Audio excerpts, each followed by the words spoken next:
After an exhausting week of travel, I returned home on a Friday evening, yearning for a tranquil weekend with my wife. With our 3 children now independent and 22 years of marriage behind us, I pictured a serene, intimate retreat, perhaps even unforgettable. Stepping through the garage into the kitchen, I noticed a stack of unopened mail on the counter. As I stood there, the sound of footsteps descended from the staircase. My breathtaking 45-year-old wife appeared, wrapped in a short robe. The one she knew always drew my gaze. "Oh," she exclaimed, startled. "You're back earlier than I thought." Glancing at my watch, I saw I was slightly ahead of schedule, but nothing out of the ordinary. "Where are we off to?" I teased, aiming to keep the atmosphere light. Her reply cut like a blade. "I'm leaving." Her eyes flicked toward a small bag near the sofa. "I don't know what you're doing, but I'm going." My heart froze. Leaving where? With whom? I pressed, my voice tightening. Her gaze darted back to the bag. "I'm meeting William Strathmore," she said. "I'll return Sunday night and we'll talk then." The ground seemed to dissolve beneath me. A date. My mind spun in disbelief. Instinctively, I reached for my phone and dialed our daughter. "Daddy, what's wrong?" she answered, her tone cheerful. "Come home now," I urged, barely containing my panic. "Your mom's in trouble. We need you." Her voice shifted to concern. "Dad, what's going on?" I ended the call and contacted my son, urging him to alert his brother. Then I called her parents, stirring confusion and heated exchanges, but I couldn't stop to explain. I grabbed her purse and tossed it onto the coffee table, its contents spilling. Credit cards, keys, a pack of 12 Trojan condoms. A cruel irony given my vasectomy. And a printed Marriott reservation email for Kenilworth, booked from today through Sunday. William Strathmore. The name sparked a vague memory, a pediatric surgeon from my wife's hospital. We'd crossed paths at a Christmas party years ago, and I'd found him untrustworthy. His wife, however, was striking, and I'd sensed strain between them. I snatched the credit cards, keys, and tucked the email into my pocket. Knowing her phone's passcode, our anniversary, I unlocked it and found the hospital's emergency contact list. I called Strathmore's home. A woman's voice answered, unfamiliar with my number. "Hello," she said. "Mrs. Strathmore, it's David Collins, Judith's husband. Is everything okay?" I asked. "Oh, Dave, yes," she replied warmly.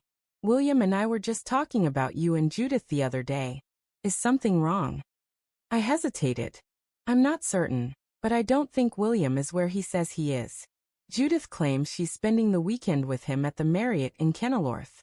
I have evidence, a reservation for 7 rooms." A heavy silence followed then. "I'll call you back." I didn't wait.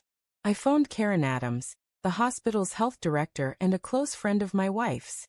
Her husband, a detective sergeant, was someone I knew well. When Karen answered, her voice was tense. "Karen, it's Dave. I believe Judith and Dr. Strathmore are involved, and I need this investigated," I said. "Dave, I can't talk now," she replied curtly and hung up. I stood there, adrift. Judith's phone rang, and when I answered, an unfamiliar voice said, "Judith, he knows everything. What did you tell him?"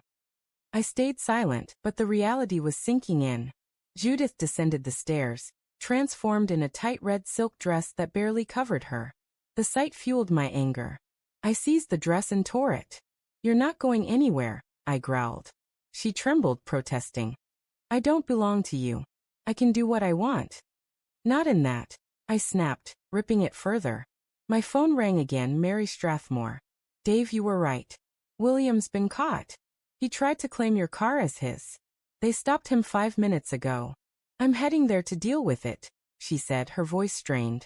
I stood frozen, grappling with the chaos. Judith wasn't leaving, not if I had any control. The situation spiraled quickly. I was arrested, my car impounded. As we spoke on speakerphone, Judith gasped, realizing who had called. "What did you do, David?" she screamed. My children burst through the door. "Dad, what's going on?" my son Dave Jr. demanded. My daughter, Haley, saw her mother's torn dress and rushed to her side. "Mom, what happened to your dress?" "Dad, why?" The questions turned sharp. "Mom, why are there condoms in your purse?" Planning a water balloon fight. Dave Jr. asked, his tone biting. Judith whispered. I don't know where they came from. They're not mine. Then defiantly she added, I can do what I want. It's my body. Realizing her misstep in front of the kids, she backtracked. It's none of your business. Dave Jr. rolled his eyes and went to the kitchen, returning with an envelope. Dad, this is for you, he said, his disdain evident. Judith shrieked, Don't read it, and lunged, her dress falling away. Haley helped cover her. I told Judith to sit and open the letter. It read, My beloved husband, my sister is assisting her mother and needs help. I'll be with them this weekend, returning Monday. Love, Judith. The kids exchanged confused glances. Clearly, Judith had written this before I confronted her, and her panic was unraveling her deception. The doorbell rang. Judith's parents stormed in. Judith, are you all right? Her mother asked. Her father, seeing the chaos, roared, What's going on? Judith fainted. Her mother and Haley rushed to her side while her father's anger grew. I briefed them, chilling the room further. Judith, regaining consciousness, pleaded frantically with her mother. Call your sister. You were supposed to help her. I snapped, handing her father the letter. I dialed her sister, Mavis. David? How's Mom? She asked cheerfully. Judith's been a huge help, I said, dripping with sarcasm. Can I speak to her? Mavis asked. Her mother grabbed the phone. Don't worry, Mavis. Your sister has her own mess now, she said, ending the call as Mavis screamed. Judith collapsed again, barely clothed, in front of her family. My contempt for her was absolute.